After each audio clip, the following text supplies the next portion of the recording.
Hey, welcome to the Tell Me More podcast, where we take a little bit of time each week to go a little deeper, actually, a lot of time. This is a long-form podcast, generally unedited, so that we can kind of just be free to talk about where the sermon went for the weekend, but go into a little bit more depth, and maybe I think of it like a outline and then coloring it all in. And that's what these conversations are so useful for. I hear from so many of you that you like to listen to the sermon and it kind of brings it to life, hopefully in a whole new way. I'm joined today by Casey, part of our spiritual formation team, and also pursuing a doctorate right now at Biola? Yeah. Or Talbot? Talbot is the theological arm. Yeah. Mm-hmm. What's your doctorate in? Spiritual formation and soul care. Oh, wow. Okay, perfect. Well, that's kind of perfect for where we're going today, and that's not by accident that you're here.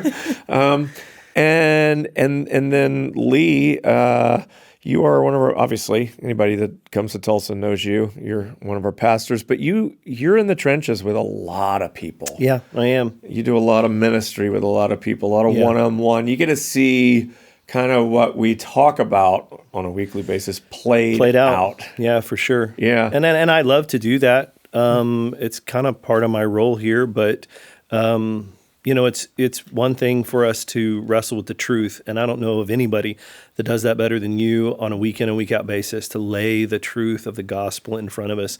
It's another thing to live that out, a lot of people in that room, including myself, can mentally assent to a lot of things. Sure. And then how it plays out on Monday afternoon. Yeah. It's like, where does the gospel intersect with our daily life? You have to wrestle with it. And I think that's who is it? Is it Aristotle or Socrates? I'm not sure. The examined life. The unexamined life is not worth living. But I think that's what this is. Yeah. I'm good at theory. I'm good at ideas. Mm-hmm. It's much easier for me to talk about ideas than it is to sort of envision it in the lives of people. And that's just kind of the way that I'm wired. I'm very good at abstract thought. It's harder when I have to think about like exactly how it applies, which is why we're here this morning to talk through kind of what we talked about this weekend. So I wanted to surface this weekend this idea, first of all, of idolatry, using John 6 to get there. It was a bit of a bumpy road for me. I rewrote the sermon after Saturday night. So if you're a Saturday nighter and you listen to it, you might go back and listen to Sunday. I changed the sermon, not the point, but just found a way to kind of emphasize the things I wanted to talk about. I felt like it was a little dry on Saturday night. It was certainly long, way too long. Had to figure that out. But surfacing this idea that Jesus came not just to be Savior, Redeemer, Messiah, King. I think all of that we can kind of, especially those of us that call ourselves or think of ourselves as Christian, it's like that's a fairly easy thing for us to say. And I think so because, well, we've grown up with it. It's how we kind of come to think about the Lord, Savior, God, all of this. But here in John 6, he declares himself to be the bread of life, which is, if you think about what bread is, it's satisfying a hunger is the idea. Psalm 42, as the deer pants for the water, so my soul thirsts for you. This idea of a soul thirst or a deep longing of your heart, a desire, and that Christ would be the fulfillment of that desire. I pointed to the Westminster Shorter Catechism on Sunday, not on Saturday. And the Westminster Shorter Catechism, which was written in the 16th century, I believe, is just basically just a doctrinal document that declares kind of core Christian belief. But the beginning of it asks the question, what is the chief end of man? Or to put in modern language, what's the meaning of life? Right. Which is the ultimate question. And Christians have had an answer to this question for a couple thousand years now. It is to glorify God and enjoy him forever. I think we get the glorify God bit. That we can grasp. But to enjoy him. Psalm 16 ends with this idea of at your right hand are pleasures forevermore. I remember reading Psalm 16 and even memorizing Psalm 16. That whole line made me uncomfortable. I was cool with Jesus as a Savior, Redeemer, but but pleasures forevermore in God. It's a bit of a weird thing, especially I think for guys to say or to think of. Yeah. God feels like a killjoy ultimately. Yeah. Like, so why would there, well, if we think about it from a human perspective, he doesn't seem like he's very much fun. Yeah, I think we could say God is good. Yeah. Mm-hmm. I think we're comfortable with the Lord being a provider or a protector. I think we see things like prayer, Bible reading, worship. These are all very good things. I think most of us would say yes, very good things. But I think the idea that we kind of how we think of it is that's good, but we also need some other things to sort of blow off some steam and to have a little fun. And I mean, I truly think that. Yeah. And so I think the idea of kind of wholehearted devotion to God, or if I was to really find, like Piper talks about, treasuring Jesus more than anything above all other things, kind of like, okay, highest priority, sure, but that feels like a life of. So are you saying basically, I just pray, I read my Bible, I'm in silence. Yeah. That sounds kind of boring. I mean, at some point I want to, go ride a motorcycle or whatever. I have like other stuff in my life that I look forward to. So this idea of being satisfied by God is, I think, a lot harder to accept or grasp. Yeah.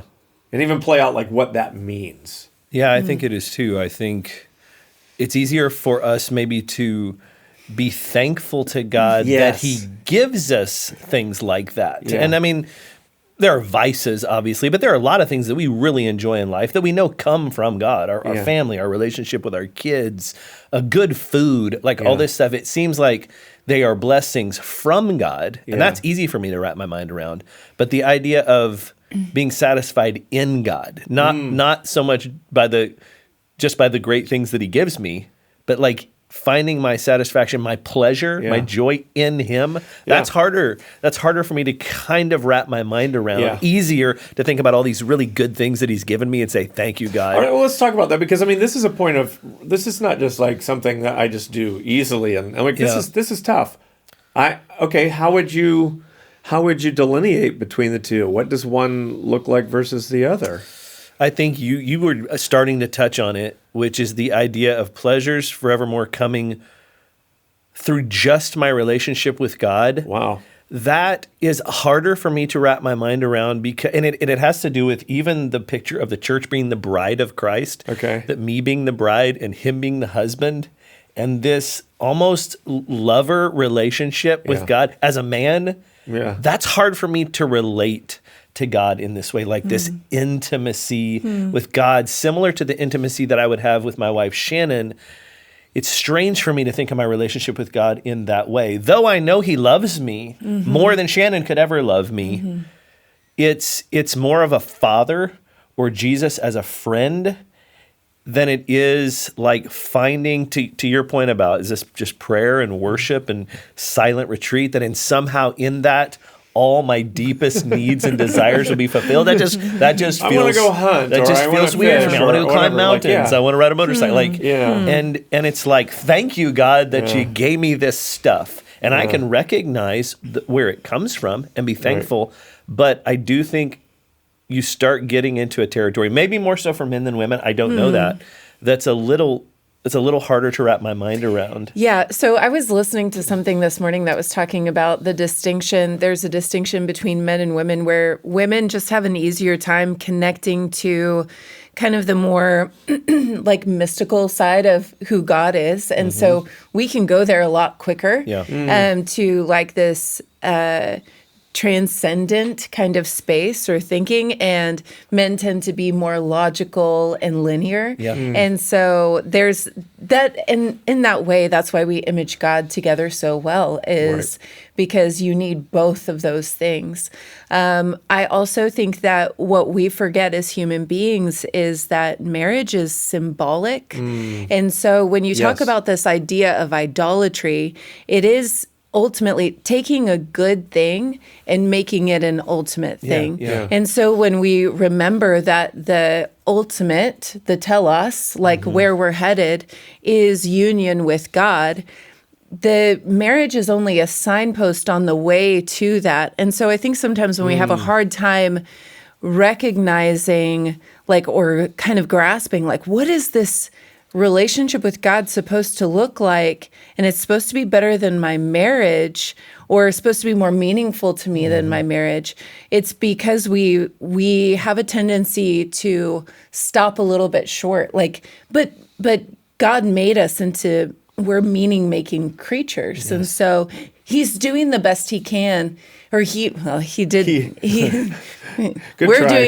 the best we can to fill these things with the meaning of who God is, and he can't be contained by them. That's good. But he's That's really true. gracious to give us these examples of marriage or a father. Yeah. And we hold these things and we're like, I don't know how to do this. And that's why we require him to help us get to those points. And so I also think about the reality is that in Genesis 1 and 2, you see in the beginning of the story, we were made for the presence of God.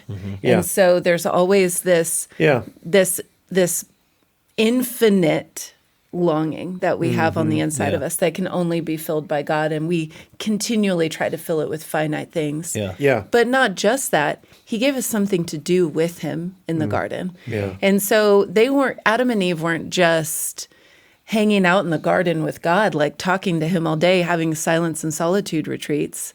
They were working and keeping a garden, or cultivating creation with God. And so we often want to separate these two things when they go together. I think so Lee, I think what you were saying about the thankfulness, it's from God, I think is close. But I think misses not what you're saying, but I think just the simple posture of recognizing that good things come from God and saying thank you. I think that's close. But I think it stops just short. I think we see it in this chapter. So if you think about what happens, multiplying bread. Bread's a need, a basic need. In Matthew 5 or 6, in the Sermon on the Mount, the Lord talks about physical needs, and the Father knows what you need, and he'll make sure you just seek first the kingdom of God, and all these things will be added to you. So it's not as if God doesn't care about your physical needs, as if to say, and I think the easy way to kind of interpret this or misinterpret this is that what we're saying is that a sort of asceticism, like love God only and nothing else. That's not true.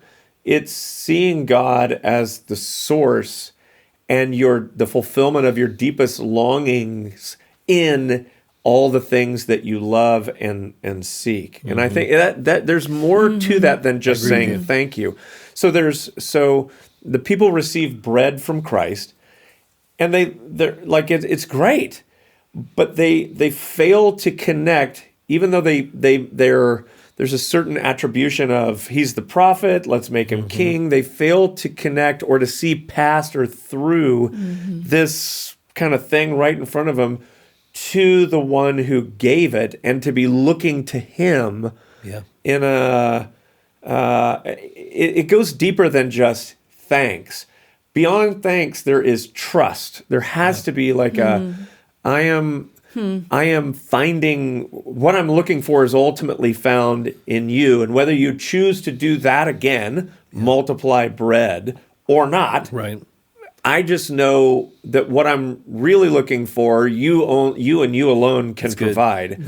And so I think across all the different domains of your life, it's more than just saying, God, thanks for this food today, or thank you for my family, but to look through your family and through God's provision to see aspects of his character, who he is, what he does, but to know him as provider, but to know him as the author of relationship, and to know that you're the sort of fullest expression, if you will, of who you are relationally and what joy in relationship. It was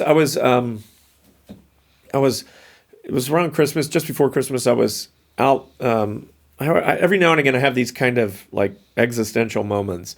I was out taking the trash to the curb with my daughter B, and our dog Rocky was out there. And B is growing like so much right now. Mm-hmm. And she's, gone from being like a little elementary school girl to she's, maturing in all of this. It's great and awful, sort of at the same time.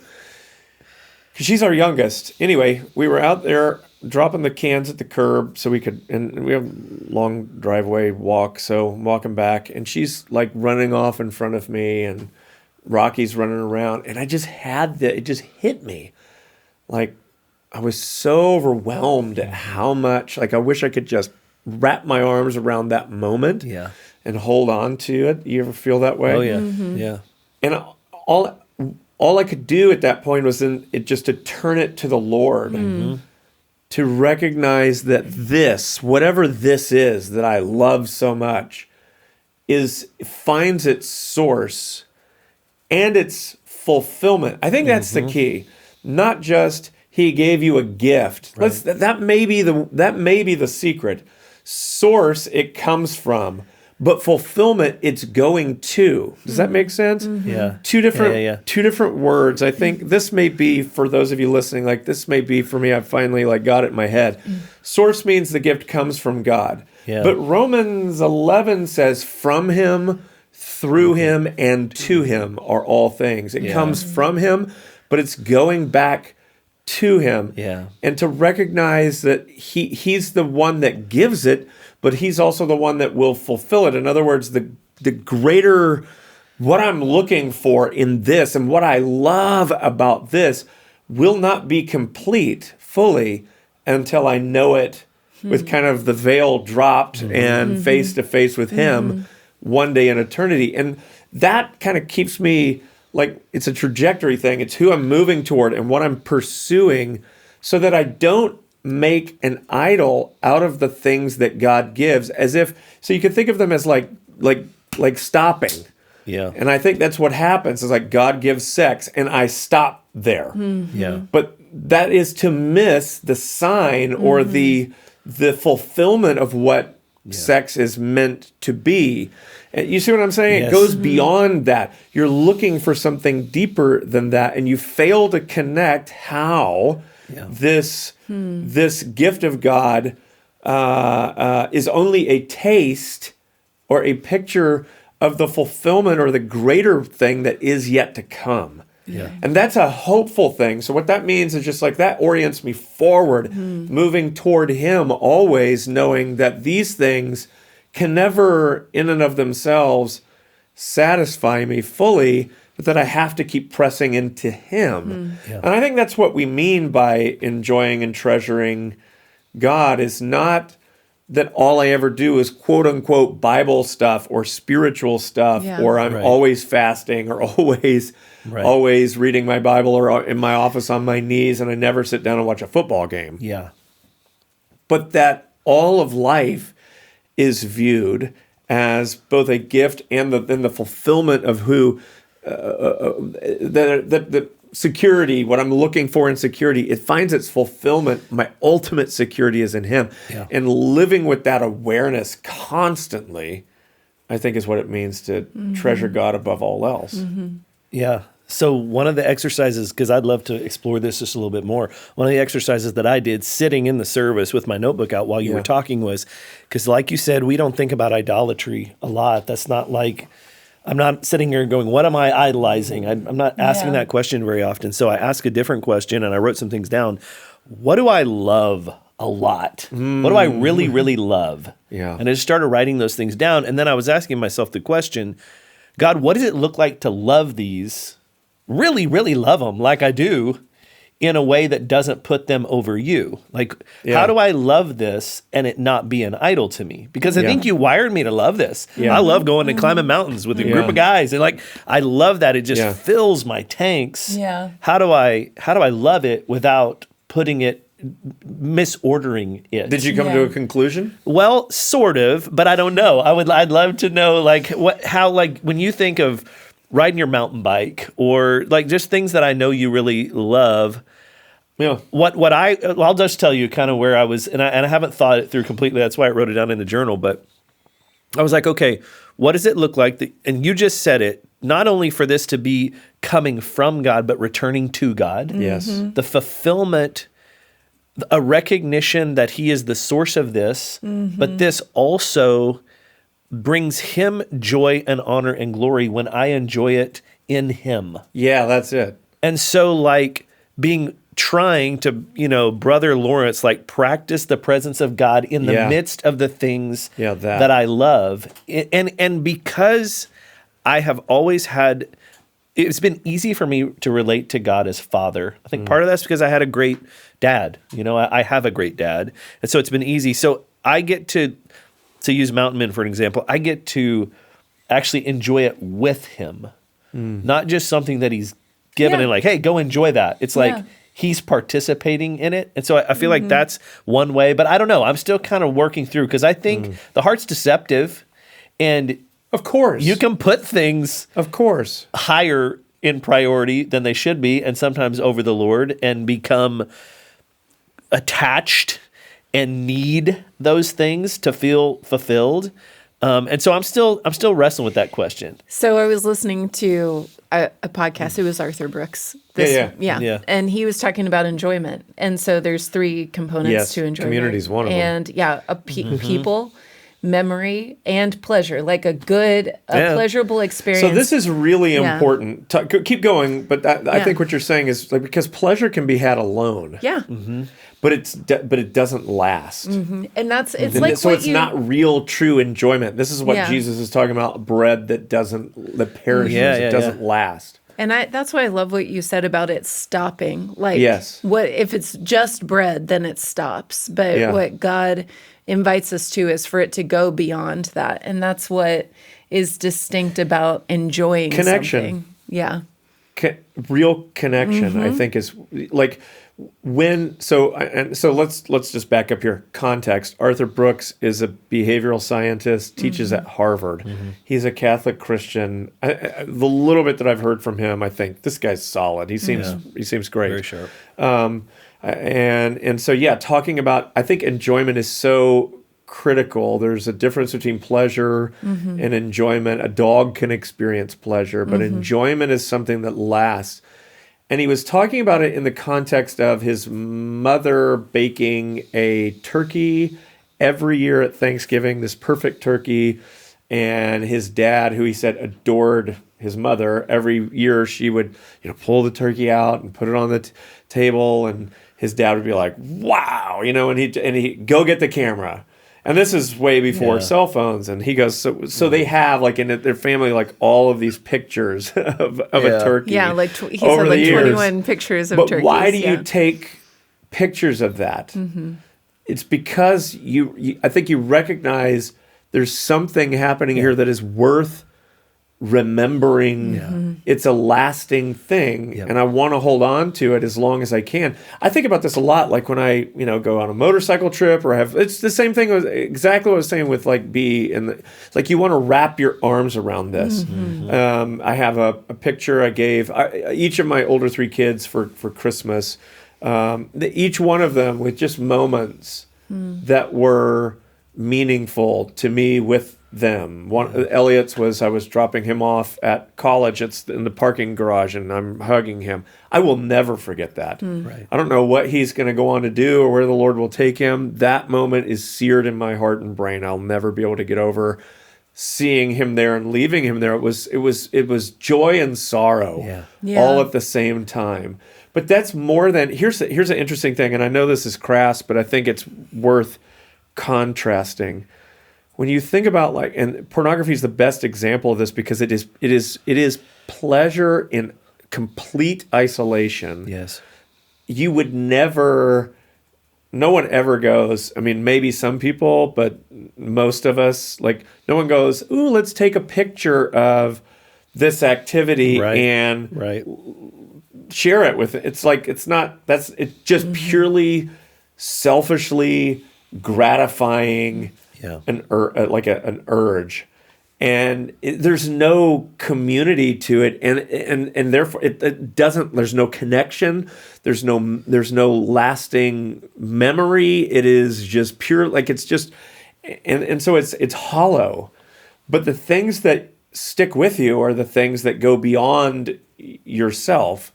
And so that's what I think is like we're meant to look beyond these things and to see I think the ultimate fulfillment that is in the Lord. I think a lot about it. Like we have Advent when we gather. Lee, your family comes over, but I try to think this is only a pale image of what one day will be an eternal, glorious meal and celebration. Yeah. If I'm enjoying a meal, it's not. I mean, when we pray, Lord, bless this food, bless the hands that prepared it. I don't think any of that's necessarily biblical at all. I think we're blessing the Lord for the food as the provider, but also the source, but also the fulfillment that He is. That we're moving, all of us, if we're in Christ, toward a great feast of celebration and permanent joy. Like that's what food represents. It is life. It represents the life that He provides to us. So any enjoyment I get out of that, He is not only the source, but also the fulfillment. I think to live in light of that best you can is the way that you keep these things from becoming idolatrous, which is to try to find in them that fulfillment that God ultimately is going to do and has promised. Yeah. So to continually return to these things as your comfort or your security or whatever is to try to cut God off in all of this and to just exploit His gifts for yourself so that you can be self-sufficient, which is exactly what happens in the garden. Right. So I used Genesis 3 on Sunday because I realized like the language of desire is all over Genesis 3. She saw it. She desired it. It was good. It was she saw that it was beautiful. Yeah, I was like, this is to be had. And but rather than do it in the context or even see it in the context of who God is and what He said and what He's going to do, mankind decided to take for itself and take matters into their own hands to try to acquire or attain good apart from God, which is what we're talking about here is idolatry. And ultimately it is at the core of all sin. That's it. Because all sin is this action in autonomy, like it's the pride of autonomy, of being independent from God. And that's what Eve does. She acts in independence from God. And that's what we have been, that's how our character has been formed. That's how our habits have been formed, to act in independence from God. And so it's interesting that we would have this conversation about, like, I can't imagine God being, the source of my satisfaction.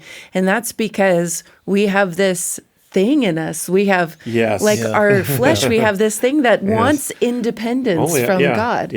And it keeps us from experiencing the fullness of joy that's promised in Him. So I want to talk just a little further about that, this idea of sin. You said independence from God. I think it's important to think of sin in a teleological sense. So maybe that's a word that probably, define it for us and help us understand what that means. So telos in the Bible, it's translated in the New Testament into a lot of different words or used in a lot of different ways. So like in English, it could be perfect or complete. Yeah, if you would be made perfect. So James 1, that you may be perfect, complete, lacking in nothing. What does that mean? Yeah, so it means like this desired end. Okay. Telos is the ultimate end, or where everything is made, when that which is perfect has come. Is it realizing something's potential, like to its fullest extent? It totally is. So there's a screensaver that I have on my phone, and it's just this question that orients me when I'm like, what am I doing here? And the question is, if the telos is love, and so if the aim of my life is really love, what then should I do here and now that's pointing my life in that direction? Yeah. So I love motorcycles. I like two-wheeled fun. It's awesome. So I have a mountain bike. I have a few motorcycles. And one of the things that me and my guys that are part of this little group, we ride and so forth. One of the things that we love almost as much as riding itself, maybe as much, is getting a bike. I especially love this. And then tricking it out. You know, if you're a kid, it's like, and it doesn't just mean putting like stickers on it. It's like, this is a great bike, but it needs a better front fork, and that rear shock is not very good. We want to replace that. I'm going to put better tires on it. It like everything that comes from like when you buy something from the factory, it's not. I mean, it's good. The potential is there, but you're going to have to spend a little bit more money and some time, which is a lot of fun, like fixing it up. And then making it where it performs at its maximum level for what it is. It's a bike. And I want it, and depending on how you're going to ride it and what you want it to do, there are different setups for all of that. But each bike kind of has its own telos. It wants to be something. And so you're trying to make it into what it wants most to be. And to make it perfect is to get it at its like peak performance, peak possible performance based on how it was made. That's what I'm thinking of, like when we're talking about telos. Maybe I'll share that this week because I think it's a helpful way for especially mechanically minded guys or whatever who think more in terms of machines than relationships. It's easy for us to like. So, what would you look like? Peak you, like upgraded. Like, what is the? Not just like, man, I wish I had a faster 40 time or like I need to, but I'm talking about like what were you made for and what do you at your most look like? I love that because of the way that it connects to John 10:10. You might have life. That's what that means. And life to the full. And so he's like, you can't have life in its fullest expression without me. And so you with crippling anxiety is like it's like looking at a bike that's got a broken wheel on it, and it's like, well, I mean, this thing could be wonderful, but I'm not going to be able to go down the trail very quick with that. We've got to fix that. So it's like it's not just upgrading in the sense of like how we might think of it, but like the realization, the actualization, the fulfillment. It's interesting that our culture is after very much the same thing. Think of this obsession with wellness and health that we're always talking about. What does this word even wellness mean? It's everywhere, but it's this idea of like maximizing your present self. And we do this through lots of fleeting ways, through a skincare routine or a perfect diet or an exercise plan. I watched a video the other day where a guy it was actually very entertaining. His 45-minute YouTube video was awesome, of a guy who he and his buddy took 30 days to take a viral health trend, and they were going to do that thing. They were adding one each day. Oh, wow. Over 30 days. So by day 30, they'd be doing 30 different viral health trends. It started with like a cold plunge. And then it was like, it was all this different stuff. Walk 10,000 steps, do 100 push-ups a day, all this stuff that you can find on Reels. You need to be doing this. This will change your life, blah, blah, blah. Eating. It started off eating a whole food diet, and then to keto, then to carnivore.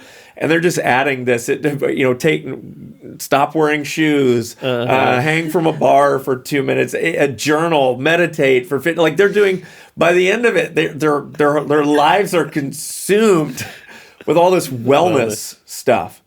And it's interesting, like a lot of it, had some utility to it. But that's, you can see in all of that, this innate human desire to go, I'm not what I could be. And if I tried a little harder, if I put this in place, I think I could be. You can see this in all sorts of like multi-level marketing schemes. You need this product, and it's going to help you get to your next level. I think that is interesting about our culture now is we are trying to systematize and optimize everything, including for the Christian. A lot of times they're adding practices and things like this. Well, I need to do this certain thing, and I need to, and these things are not bad. I'm a spiritual formation pastor. I love practices, but only so far as they open us up to a relationship with the Lord, which is what actually brings our lives meaning. Yeah. And so if they're looking for all of these little health hacks or whatever to give their lives meaning, then they're not going to find it. It is to do that is to fixate or to stop at the bread and miss the bread of life. Right? That's the problem, is that we so easily and quickly attach to the thing or the creation, we miss the creator.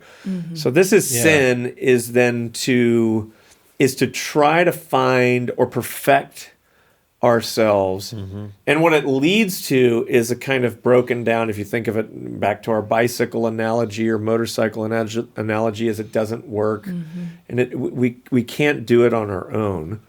So then true life in God is to turn back to him and allow him to form us and make us into his image by fulfilling the desires that we're looking for. I mean, if you think about it, so this is where we can start talking about. So let's get really practical. Like, how then, as pastors and people that work in the trenches in this way a lot, do we then see the, let's call it the sin patterns, but also let's call it the coping mechanisms, the patterns of life that are wrecking, like doing real damage to our souls, keeping us from engaging in meaningful relationships, like keeping us from letting our hearts come into, terrible at conflict resolution or even knowing how to deal with that, all of it. Like, you can think of habitual addictive patterns. There's a lot that plays into this. How is it that, when you, again, pastorally, like, you look beneath the surface, it's not just I'm anxious, but why? What am I looking for? I think that's the question. That's what I wanted people to ask this week. And kind of based on, Arthur Brooks was the one that introduced it, but he didn't, he kind of made it more public. But Aquinas, with these four idols of pleasure, power, riches, and glory, and to say there are idolatrous desires underneath all of these, that we are using power, pleasure, riches, and glory to try to meet needs of worth, strength, security, whatever it is that we're looking for under the surface. Yeah, so maybe we can start to talk about how those things manifest themselves, how we see it, and then we can maybe start talking about how to address it, because this is really what we want to be getting into today. Yeah, I feel like those Thomas Aquinas categories are really good. I was just thinking about how everything really fits into those. There's a reason they've been around for so long. Yeah. And I think the way I was thinking about it, and you and I talked about this, I think people, even subtly, even if they don't realize that it's happening over time, it's more than just worship and idolatry. I would say another way to look at it is faith. Yeah. People start trusting to put their faith. Absolutely. That is what idolatry is. Yeah. But a different way of saying it, because maybe I would guess most of the people that are in this, listening or watching to this, listening to or watching this, I would say most are believers. And I was thinking about this with what you just said. We can even make the practices, the spiritual disciplines, idols. Like, because we put our faith in, if I do this, then I'm going to get this. Yeah, you have still become your own Savior and Lord. That's it. Yeah. And I think people over time, they begin to put their faith in things that they're going to have a return of some kind that they desire. And for some, and I'm just thinking of specific people that I've counseled with and helped that are going through crisis, sometimes and a lot of times, Whit, you and I know this, that sometimes it's pornography, it's sexual sin, where somewhere along the line, even if a guy hates the addiction that he has, he's put his faith in, that's meeting a need that I have to have met, and I can't get this met anywhere else. Yeah, that's exactly Some right. people that I've counseled with are incredibly wealthy. Yeah. And they have put their faith in, if I just have XYZ, then I'm going to meet the needs that I have. And we were joking about how the word deconstructionism is a word that in our culture is almost only associated with people walking away from their faith in Jesus. But we need a lot of deconstruction of the faith that we've put into other things. Yeah. I think we're going to have to stop and evaluate in the same way that I think mistakenly people are deconstructing their faith in Jesus. What they're doing is they're stepping back and they're looking at it and they're pulling it apart, going, is this really what I thought? Is this really good? We don't do that with other things in our life that we put faith in. Ask that fantastic question I love to ask. And how's that working out for you? Exactly. Yeah. Exactly. Just look at the end. What is it producing? Is it bringing you life, or is it enslaving you further and further? And so I think on a very practical level, maybe if anybody's watching this right now, it's like looking at the things that you love, the things, asking yourself, what have I kind of put my faith in? Yeah. That I need to lose my faith. Yeah. In those things. It's really good. I need to deconstruct and go, that isn't doing what I always thought it would do. And I keep doubling down, and I keep thinking, but if I had more money, or maybe, if I just did this in a different way to get the thing that I'm after, and realizing that there is only one source. And that's what Jesus, I think, is trying to say in John 6, is because the other I am statements, which I find interesting, I am the gate, I am the way, I'm the good shepherd. This one is like if you don't have bread, you die. Yeah. It's a matter of time. You have to have it. It's a deep but also essential for need. Sustenance, to survive. It's more than just being like, I'm very satisfied by warm bread with butter. I'm very satisfied. I am too. But on a broader scale of what bread represents, without it, you're dead. You have to have it. Well, and that's function. what's going on in the wilderness too, by the way. I mean, it's not like he's going, none of these people could use a nice warm slice of bread, but they have nothing to eat. They're growing weary. Yeah. Yeah. So he's having compassion on them to feed them, but it's feeding based on a need. This isn't to say God won't give you anything beyond what is a basic need. Yeah. But it's to say the bread that's represented here is more than just a luxury or a pleasure. Yes. It is to satisfy a core need. I think that's what is worth recognizing, is that what we're talking about here in idolatry, these are not, again, it's not asceticism. It's not forget security, forget provision, forget your worth. None of that matters. Just focus on Jesus. Wrong. He made you with these needs. You were made and built. You were built to need him, to need God. We are not independent creatures. We are dependent, and we need him. And what we do, this is, again, the essence of the brokenness of humanity, is we go looking for those things, or those to fill those needs in other places besides the Lord, which has then a reaction of, like a chain reaction of symptoms that we could call any number of, they're the issues that we all deal with. Yeah. It's what we're facing. Yeah. I think what is underneath all of this is I just keep thinking about the fact that God hasn't given humans individually the capacity to deal with our guilt and our shame. And so there's this idea of, like, apart from the presence of God, we have this kind of inherent fear, and we have this kind of we subconsciously know that we're not enough, or that we don't measure up, and the truth is that we are dependent on God, and our dependence on God is the way that what we were created for. But that dependence without God translates to shame and not enoughness. And so what humans do in our own independence is we try to make up for our not enoughness by covering ourselves, or with success, or with whatever, like a role that we play, or that it's idolatry, but idolatry ends up kind of being the fig leaf that we use to hide our shame. And then, because we know deep down, I think we know, whether we're willing to admit it or whether our conscious mind understands it or not, is that we're guilty before God.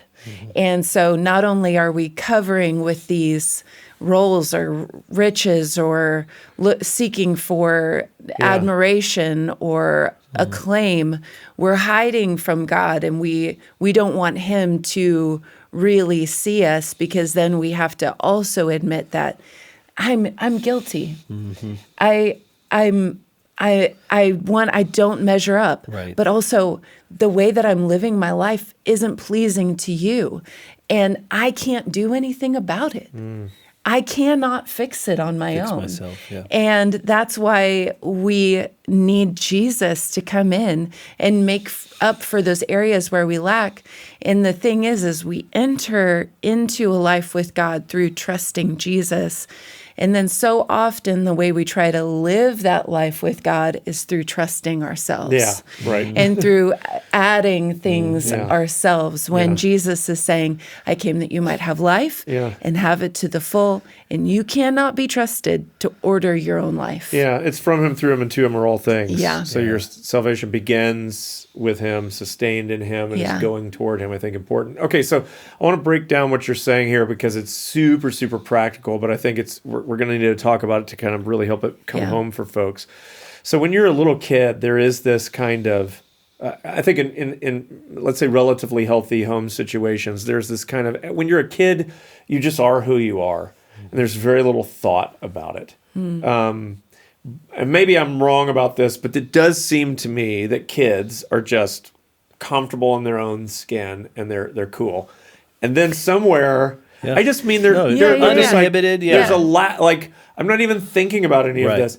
And then somewhere in that middle school, junior high, puberty level, there starts to become this self-awareness that, and all the feelings of, like you talk about fear, and I don't know what is under it all, fear, shame, guilt, whatever it is. And then that starts to push certain responses, right? That we respond to. Perhaps it is, we respond to embarrassment with anger. So this happened to, like, me when, I've told this story before, but in 6th grade, I was on the B team for basketball. And I didn't necessarily love basketball. Like, I wasn't into it completely yet, but I found myself, I don't know if I was the best player on the team. In my mind, I was, who knows? But I ended up, we didn't score a lot of points, and I would usually have at least, half of them. We just weren't very good. And I remember this one game, I think we were playing at East Central, which is just around the corner. And we were getting destroyed. I don't remember by how much. And I remember feeling humiliated. And I didn't know what, I look at it now and I go, I didn't know what to do with that. It was on me, is this shame. You are awful at basketball. All these people are seeing it. And so I just deflected it hard onto this kid, Henry Brownell. And I just am yelling at him because he's failing. He's the reason why. It's easy for me to go, we are getting crushed because you suck at basketball. And so, and that would become like that's a lifelong pattern for me. Is I feel embarrassment, then I just deflect it and pass it right on to you. Because, and the reason I want to talk about this is because this is very helpful to identify. If you'll look for the negative emotions, how do I tend to respond? Is it by...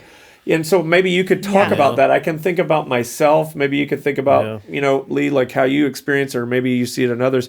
For me, it could be loud and very out there, just like publicly shaming other people, deflecting all of that. But if you look for those negative emotions, that will tell you, because that's what we go to these idols for, is when we feel fear or anxiety or guilt or shame, we turn to riches or power or glory or pleasure to try to make things right and control. So this is really the problem. Rather than going to the Lord and going, I feel like such a loser right now, and then him being reminded that in Christ, what does my what does my basketball performance have to do with who I ultimately am in 6th grade? Are you kidding me? Yeah. Does that really matter? No, of course, we can see now, of course it doesn't matter. Yeah. But I'm unable to see that at that point. All I can feel is my inadequacy, and I don't know what to do with that. So I cover by so good by yelling at other people, right? Yeah. So that's so good. okay. Yeah. So that, and by the way, that pattern existed into my 30s. Yeah. Sure. Into my 30s of doing the same thing on a basketball court. I just couldn't deal with it. So that's how I would do. So I think, so let's talk about that. I'm so excited. I don't know if you can just see. Oh, I can see it. We can see it, Casey. We know. Yeah. And this is why we have to, and two things to be aware of it for all of us. A great question to ask is, where am I tempted to self-protect? Which is what you were talking about. And where am I tempted to self-promote?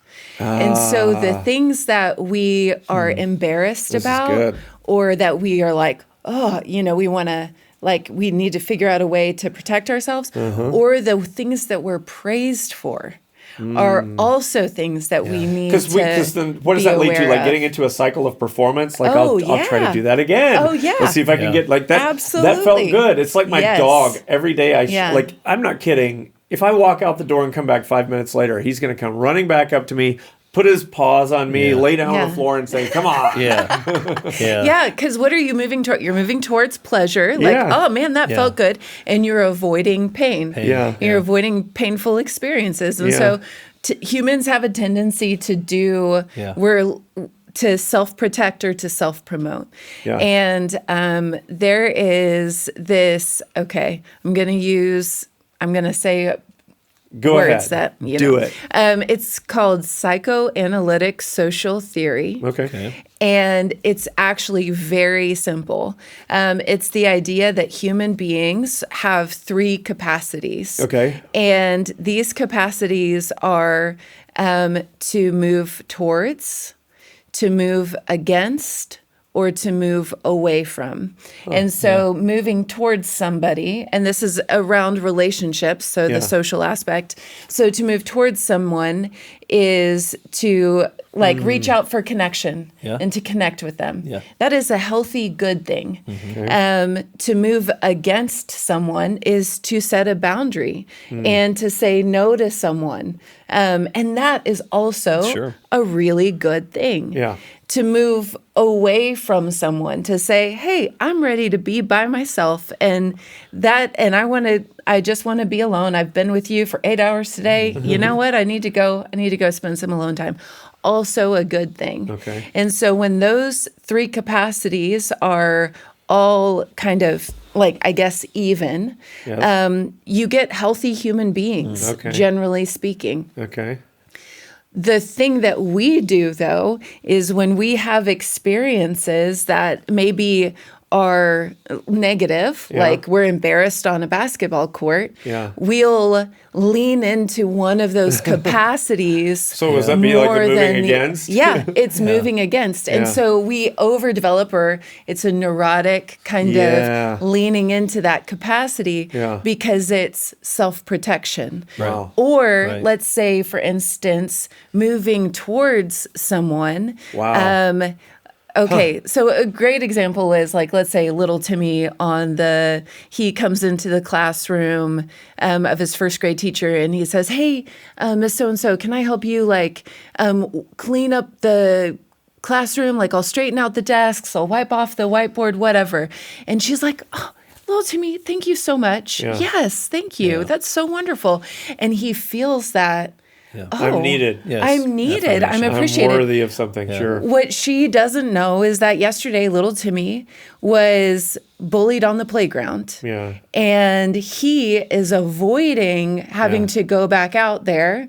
So he's self-protecting from going into the situation again. But he's also learning a way to self-promote. If I move towards people, it turns out good for me. Yeah. But also but he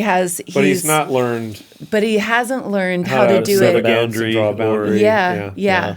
So we all do this in different ways. We do. I've done this in my life. I grew up in a family that was really musical, but we were also in ministry and being in plays and all of that. Like just kind of being on a stage was what we did in my family. But what I didn't realize was that it was a way for me I overdeveloped the away from capacity. So I didn't have to really be engaged with people. I didn't have to move towards them necessarily. And I didn't have to set a boundary. I could be on a stage and I could be away from people. And I didn't realize that until just recently in my life where, I've always, in some way, shape, or form, it was my protection to not be hurt by people if I got too close and not have to enter into any kind of like harsh conflict. And so that's kind of the way that it showed up in my life. Are you thinking of anything? Yeah, I'm thinking about our good friend Aaron Davis. He puts everything we're talking about, he calls it the winning formula. Oh, wow. And he said, he had a pretty rough childhood where he felt like he was always trying to keep the peace in a very volatile situation. And he's like, and you're talking about when you get to junior high or whatever, all that starts to emerge and you have to start developing a formula that works for you. Given your personality, given your circumstances. And so you get really good at building your winning formula where you control, manipulate, or whatever. Sure. Like, and it'll probably show up in best. And so, I think as that emerges, some of what we're seeing in the Gospels, I think some of what's going to keep coming out in this teaching series is Jesus meets us there and says, you don't have to have your own winning formula. So can you identify, because I love what you said this week about it's hard to heal when you don't know what the problem is. And so part of what we're doing in this series is trying to identify like where when I was 12 or 13 years old and all that started to emerge and the fig leaves started to come out because of shame and insecurity and fear. What is the winning formula that I built?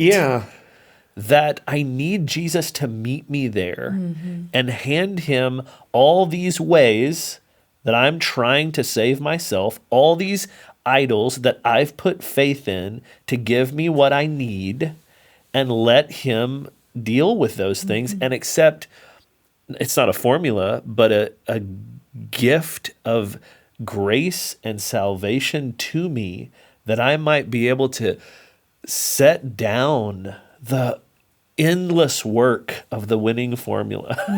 So here's an interesting thought that I'd love to help people with. I have a hunch. I think I'm right. We'll see. But I think that, so you might be thinking, wow, this is going to take quite a lot of like psychoanalysis on myself to sort of you want to understand yourself, but you don't have to understand everything. True. Right? So what I'm saying is so I'll give you a case in point. When I finally realized what I was doing and that it was so wrong, and really, quite frankly, it came through the gospel. When I realized that I was religious and that I had a high view of myself and a low view of others, but that when I saw that I was a sinner before God and that I really needed him a lot more than I thought, it humbled me and made me turn and think about how I treated other people because of how he had treated me.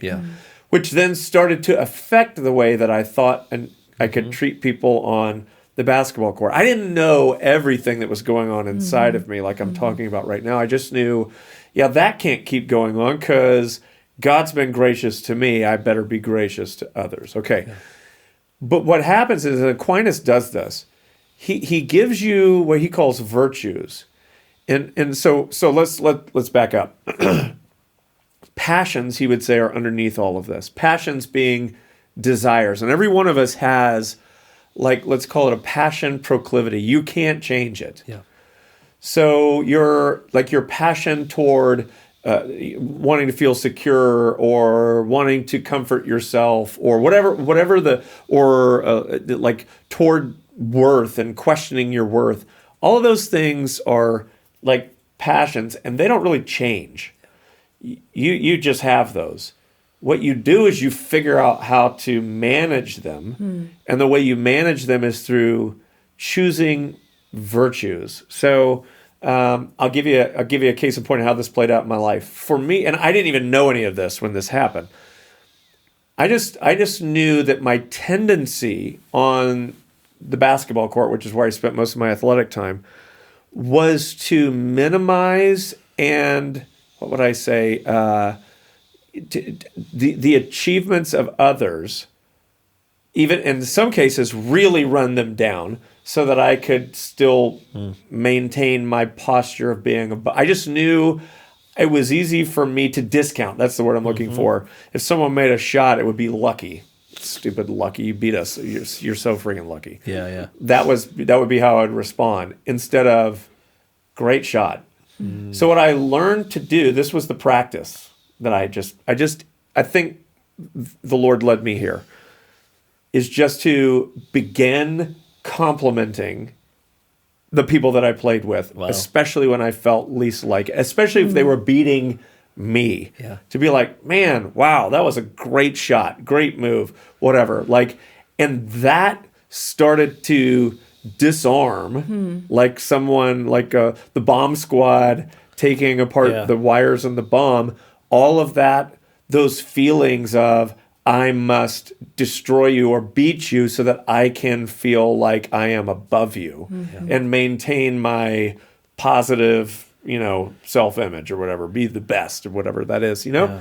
So I just started learning to celebrate or compliment other people, and that just diffused all of that. Yeah. It got rid of it. And I found that it was actually pretty easy to do. Yeah.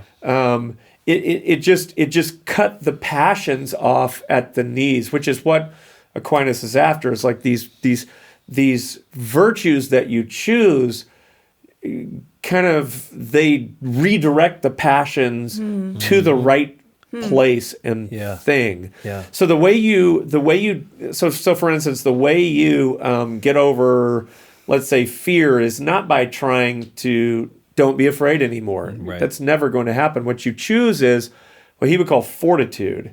So in the face of fear, I am going to choose to do, like, let's say in a relationship. So let's say you're terribly dependent upon the opinions of other people, and you have a fairly low view of self because, and when I say low view, you measure your self-worth by what you think other people think about you, and you're terribly anxious, and you're a slave to their opinions and to really your own opinion of what you think they think about you.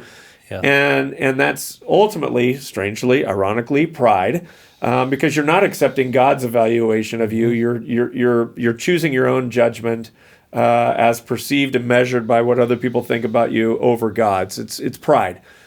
So your view of yourself is warped and dependent upon other people, and you can't stand up to other people. You can't tell the truth. You can't move against, like what you were talking about. Yeah. Because you're so dependent on what they think of you that you just can't even, what would happen that would just, I can't even think of it.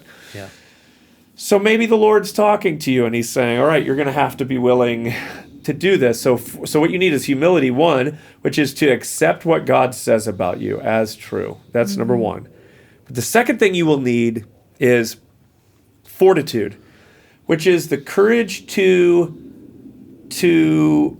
move against someone when needed, even in the face of their displeasure. If they're like, this could be a parent that you've never ever been able to stand up to. This could be a more dominant friend or whatever, but you've kind of always just fallen into this habitual role of being the doormat or just trying to please or whatever. And it's like, I'm going to have to send a text, or say, I need you to stop doing this, and you're nervous about how that's going to how they're going to respond, and it's going to, whatever. You're both, no, you guys are both, I understand this is not hard for me, but it is in some relationships, but yeah, okay. So maybe that situation has happened, and you're reminding yourself of your verses, I am the righteousness of God in Christ, and all of this. Yeah. But also it's going to require some fortitude. I'm going to have to move against them, and that's going to mean standing up to them. And maybe you're terrified to do it. The way through it is not to say, don't be afraid, don't be afraid, don't be afraid. The way through it is in your fear. The fear is uncontrollable. The fear comes upon you. Yeah. It is just a response. It's a response of the passions. But you and your mind and heart can choose to act in fortitude, which would be to say, I'm terrified of this, but I'm sending the text anyway. And what you're doing is you're cutting that passion off at the knees, and you're training yourself to overcome your fear, which is going to happen. It's involuntary. It happens. What you get to do is to choose the virtue, which then will, over time, lessen the effect of the fear and your automatic unconscious response to choosing it and leaning into it. It's like exposure therapy. Yeah, that's exactly what it is. This is kind of what practices are meant to be. Yes. This. It's ways of choosing to, like with the Lord, say, okay, I feel terrified about this. I'm nervous about what, but I'm bringing it to you. These feelings of sadness or anger, or like this is what I'm dealing with when it's for me, it's anger. I've been real honest about this. The anger of man does not produce the righteousness of God. So in my boiling up, it's to remember, that's not what I want to do or be. I need to reframe this situation and choose. Maybe it's temperance that I need. Do you see what I'm saying? You're choosing a virtue, and you're by choosing a virtue, it's like anger just automatically drops and subsides. It's so I think that's important. Anyway, response. What do you thoughts? Anybody? Yeah, I struggle with what you were talking about. With for me, it's not like this. At least I don't think this is true. I hope I'm self-aware enough to know it's not this desperation for people to like me, but it is this high value on harmony in relationship. And so I like being connected to people. I have a lot of really good relationships. So I don't like to do things that mess with that. I'd rather us be on the same page than be at odds with each other. And because of that, I had a counselor tell me a few years ago, it was like the most brutal thing a counselor ever told me. He was just like, Lee, you are a compassionate liar. And I was like, wait a second, I'm not a liar. But he unpacked it, and he was like, you don't say exactly how you feel sometimes. Yes. You don't say exactly what you think because you know the person won't react well to it. And you'd rather just go, it's not that big a deal. I'll just say that, because I believe this.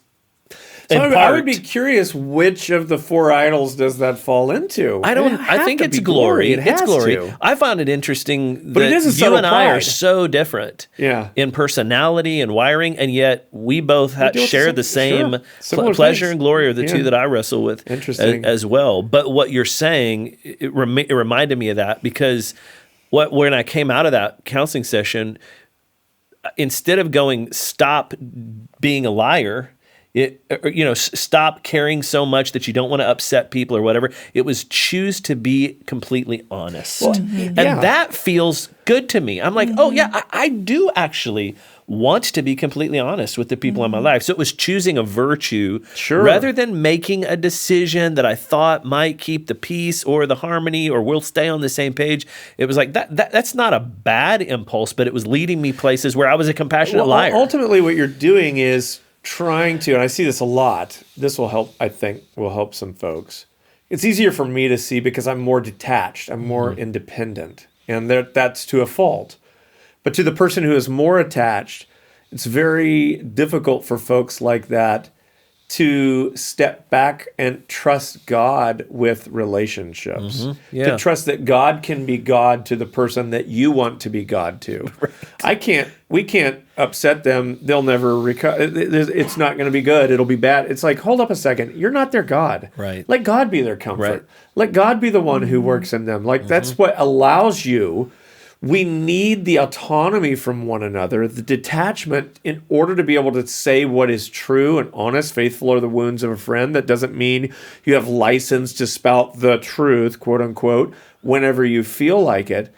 So for me, it's taking others into consideration more. For you, it's learning to trust God with the relationships that you have, that He can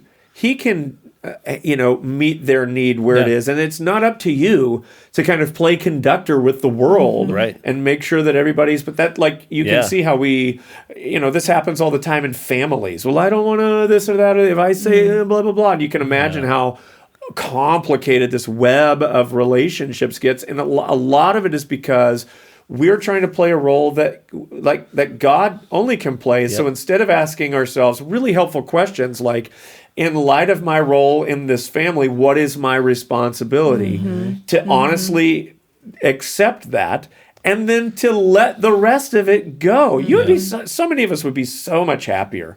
We would have that life to the full if we would just learn to live like that. But this is where pride enters the picture, because of a lot of us, it doesn't feel like pride. It feels like niceness. Right. It feels like smoothing things over. When in all honesty, you're running around trying to do God's job for Him. And learning to trust Him with that. And here's the biggest thing. This is where fortitude is required. To be okay with yourself. Even when you know that the choices that you're making, which are right and are within your control and responsibility, are leading to the displeasure and possible criticism or anger of a person that you care about. Woo, that can be really hard. And by the way, this is really helpful. You might be very independent in every relationship in your life but one. Right? For you, it might be your relationship to your dad. It may be that you're detached, you can do this, you can draw a boundary with everybody, but there might be one person where you fall into that pattern of relationship. I say dad because it can easily be that, but it might be somebody else where it's they're like someone who's maybe they're stronger than you, and you easily, that was for me with my dad. I had to learn how to develop some fortitude with him, so that I could honor myself and my own my own perspective and values, and still honor him simultaneously. I've been so habitually programmed from the beginning to obey, to honor, to do what he said, that when it came time, especially for us to switch roles, it was a very uncomfortable, difficult for him, difficult for me. I think difficult for him to learn this new role of support, and for me to be assertive where I needed to be. And that didn't come without difficulty, but it was, so you might find, I only say that because it's possible that you're not like that in almost every scenario, but maybe one or two, where it's I really struggle with them. And then you take on this role of trying to, what would I say, carry or shoulder is maybe the better word, their feelings and emotions for them. And what you do when you do that is you overdo it. You preemptively text, well, I really hope I didn't this or that or whatever. You overfunction. You overfunction and trying to please them. Right. And that's not good. Right.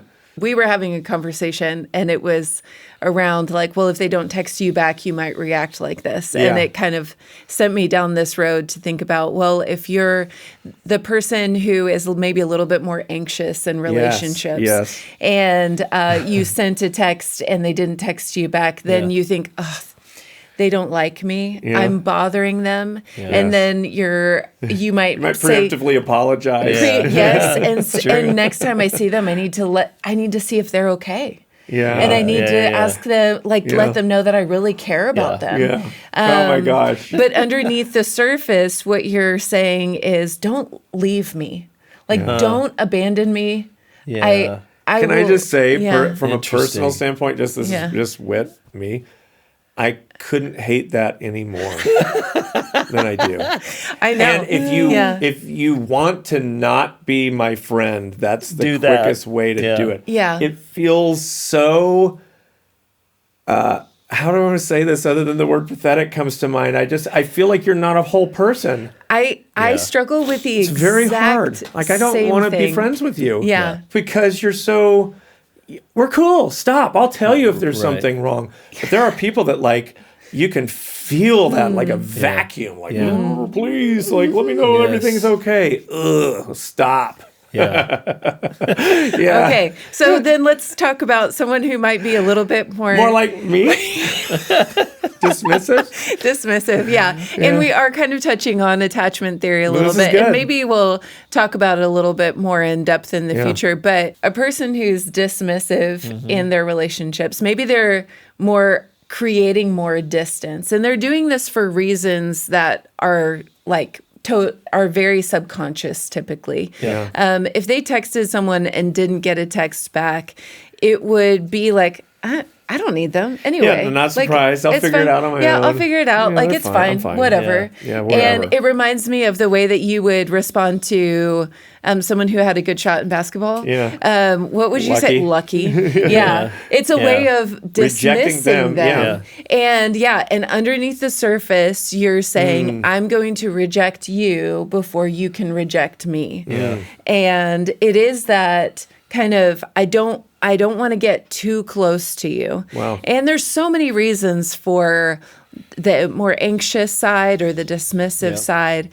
And then there's kind of a mixture of both of these. And we really are talking about this on a very surface level. Sure. But where you might experience that push and that pull towards, I want to be close to you, but I'm really scared of being rejected by you. This is like disorganized. Ambivalent, is that the word too? Yeah, it could be both of those. Yeah. And so they would send a text and not get a text back, and they would say, why bother at all? Like, it doesn't matter. Yeah, so this is the person, and this was really helpful for me to think about. They have a lower view of themselves and a lower view, meaning I can't trust other people. Yeah. So there'll be a need. So they vacillate between one and the other. The low view of self demands they reach out to other people, but then the low trust in others means that when other people don't respond in the way they immediately they're already anticipating rejection. There it is. So it's like it's never going to work anyway. So it's like negative all the way around. Right. Yeah. And so you kind of play between this I need and what's the point? It doesn't even matter. Yeah. And that's what that disorganized, I think, is means. In practical sense, and this is sad to say, but I've had a chance to walk with and counsel with a lot of people that kind of this in its worst form is a desperate need for connection and a longing for it. And then literally a sabotage. Yes. Even when nothing is going wrong, even when the connection, it's almost like, and maybe you can relate to this if you're watching this, when things start going well, you get scared that it's going to hurt worse when you do get rejected. So you just go ahead and do it in advance. Yeah, wow. And I'll just go ahead and kind of sabotage this because, man, it's going well and I'm actually enjoying it, and that means I'm going to really get hurt. Yeah. And it's so sad to watch someone sabotage good things because of their low view of self and others, to go, I don't expect good things are going to happen, so I might as well just cut it off. Yeah. And, okay, so there's the high view. If you have a high view of self and high view of others, which is the ideal, then you could say you're securely attached, and you would send a text, and if they didn't answer you back, you'd say, oh, well, you'd assume they're busy. It's okay. Yeah, they're busy. I'll catch up with them later. And and underneath that, you're saying, I'm going to be okay. I'm going to be okay no matter what. Even if they were mad at me, or even if there was something else going on. I'm going to be okay. And ultimately things are going to work out. The thing about this is that what we need to remember is that we were created, every human being was created for connection and for relationship. And our human relationships are always going to fall short in some way. That's right. And the only way that we can experience the fullness of what relationship is intended to be is in relationship with God. That's right. And the beautiful thing about it is if you find yourself in the dismissive category, the anxious or the avoidant, or the oh my gosh, what is it? Disorganized, ambivalent. You can experience a relationship with God at the deepest part of who you are, and invite Him into those places and experience His faithfulness and experience His kindness and His love, and that He's not going to abandon you. I'll never leave you or forsake you. And He's not going to reject you. He calls you son and He calls you daughter. And there's something about that that's deeply healing. Absolutely. But it doesn't happen overnight. No. And I think that you kind of hit on that this weekend, that it's more of a process. It's not just like this, I suddenly, this thing happened. And God does do those things. He does miracles. But a lot of us discount the reality that life with God is miraculous. Like this day after day, I sat down with the Lord this weekend, and I was having my quiet time, and I was imagining my life as a house. And I was thinking about that day, those, minutes that I was getting ready to spend with the Lord. And I prayed, God, I know that this is one brick in the house that I'm building with you. And a house that I will build over a lifetime. Today I'm not building the whole house today, but I'm creating with you something that's solid, that's going to be something that I can trust in, and that I can depend on, and that I can rely on. And it can move us into that place of security with Him. And no matter what, I'm going to be okay. Not in myself, not in independence, but in relationship with Him. I think that is a good place to end, that is the key. You have to, because human relationships are flawed, you really can't trust other people, not fully. Right. And so to be able to become the telos, the perfect you, not perfectionism, but the you formed and built into the best vision and version of you, not for your sake only, but for ultimately the glory of God's sake. You image Him. You really do have to look beyond. You really do need a love from beyond. I first really grasped this concept in Keller's book. At the time it was called King's Cross. It's called Jesus the King now. And he was talking about love as a basic need. You need it. And if you need it, that means you're compromised in giving it. Because you can only give it in order to get it back. And that makes your love, inherently our love, the love of human beings, one for another, inherently selfish. I will love you, but gosh, I've really got to get something in return, because I can't just keep functioning I can't just keep giving and giving and giving and giving infinitely. There has to be a resupply of my own need for love and affirmation and worth and all those things. Well, the only way to get that is to get it from someone who, interestingly enough, doesn't need you. If someone who could come along to love you, that they didn't need your love back. They were self-sustaining. They could then overflow like an infinite fountain of love toward you, and they themselves wouldn't be compromised. In other words, if we have a God who isn't self-sustaining in His own love, he needs humanity, He's in the same boat that we're all in. He desperately needs us to love Him, and then He becomes like, do you see how that's the idea of the holiness of God is so wonderful, because He's outside of kind of what contaminates us. It allows us to be set free. His self-sustaining, self-giving love within the Trinity can then overflow onto humanity. That means I can experience a love that sets me free. Mm-hmm. Now I am attached to an infinite source of love that can lift my view of myself. I can now be confident in who I am because I know that I am loved. And because I know that I'm loved in Him, then I can be free to turn and love others, even when that loving of others means to oppose them or move against them. Mm-hmm. But if I don't know that I'm loved in Him, I'll never really be able to move against the people that I need to move against for their own sake, in love, to be able to do so. I will be compromised because I need from them what I have to have, and I can't do anything to risk not getting. That's how you wind up in abusive relationships or in long-term patterns of dysfunction. Is that it's not this, and this is the reality. We know this. It's not great, but it's what I've got. Yeah. It's what I've got. Yeah. C.S. Lewis describes it like a child playing in mud and not realizing this offer of something so much better. You can't pull them away from the thing that they have because it just feels like this is what I got. It's what I can do. So I think my hope for those listening today and really through the rest of this series will be, how can we proclaim the gospel, this truth that we just talked about? What if people could get this? I am loved. I am loved like that. I don't have to prove it. I am secure. I am like he can satisfy. What if you could believe that? What would that set you free from?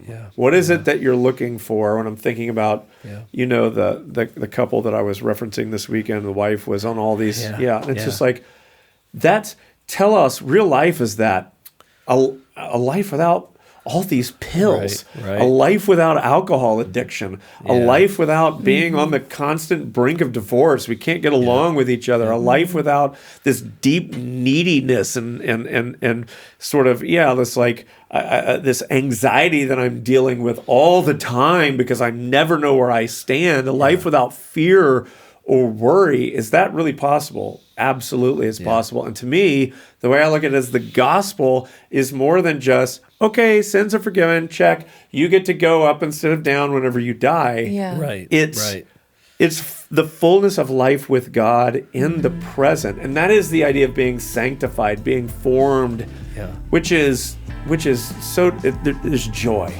It's just good. And it's you becoming like Christ. That's the goal. That's the goal.